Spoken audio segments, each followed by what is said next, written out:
শুভ পয়লা বৈশাখ। ইউটিউবের খোলা হাওয়া চ্যানেলের প্রত্যেকটা সদস্যকে জানাই আমার আন্তরিক শুভেচ্ছা ও শুভকামনা। তো নতুন বছর নতুন অঙ্গীকার।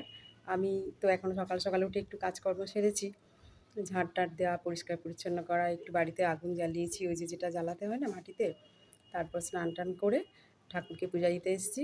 আর ছোটোবেলার কত স্মৃতি তো মনে পড়ছে। দাদুর সঙ্গে বাগানে যেতাম, ফুল তুলতাম, দাদু মাছ ধরতো, দাদুর পিছনে পিছনে দাঁড়াতাম। ঠাকুমা বলতো একটু পড়তে বস, সকালবেলা পড়তে হয়। তো এখনকার ছেলেমেয়েরা জানি না এটা পালন করে কি না। এই যে দেখুন আমাদেরটা তো পড়ে পড়ে ঘুমাচ্ছে। এই যে জানে না যে পয়লা বৈশাখ, জানে না যে ভোরবেলা। তো এই চারপাশের প্রকৃতি এরকম সুন্দর। ওর বাবা বাজারে গিয়েছে, আর ঠাকুরকে এখন একটু স্নান টান করাবো, করে ঠাকুরকে ভোগ টোগ দিয়ে তারপর রান্না করব। এই যে ঠাকুরের জন্য নতুন কাপড় কেনা হয়েছে। তো চলুন এখন পূজাটা দিয়ে নিই।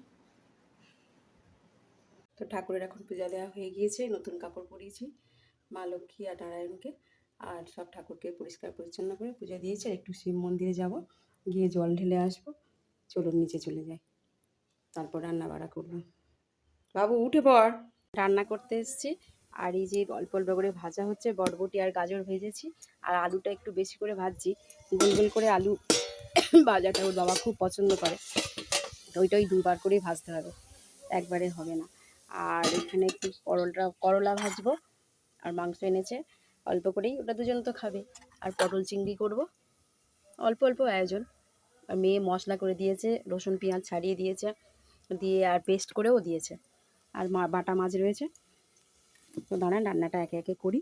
আর গরমও তো পড়েছে বাইরে, আর সবাইয়ের বাড়ি আজকে ভীষণ তোড়জোড় হচ্ছে নিশ্চয়ই, আর উনানে করা হচ্ছে সব কিছু। ওর বাবা চলে গিয়েছে, মেয়েটা ঘরে রয়েছে, আর আমি ঠাকুরের কাজকর্ম ছেড়ে নিয়েছি। এবার রান্না হোক আস্তে আস্তে। তো এখন অন্যান্য রান্নাগুলো হয়ে গিয়েছে, আর মাংসটা ফুটছে। ওর বাবা বলছে যেটা কালবার্ড মুরগি, স্কিন সমেত। আগে জানলে একটু কুকারে সিটি মেরে নিতাম, দিলে তাড়াতাড়ি সুবিধে হতো, আর দেরিও হয়ে যাচ্ছে সবাই খাওয়ার জন্য, মানে খিদেও পেয়ে গেছে। তো এখন হলো, দেরিও হয়েছে। আর এই যে মেয়ের জন্য ভাত বাড়ছি। আর এই যে রান্না করা, মানে যে বাহানা করে যে পয়লা বৈশাখ দিন খেলে সব দিন ভালো ভালো খাওয়া যাবে, এটা বউদের একমাত্র শাস্তি দেওয়া। এই মারাত্মক গরমে এইসব কাণ্ড। চলুন ভিডিওটা এখানেই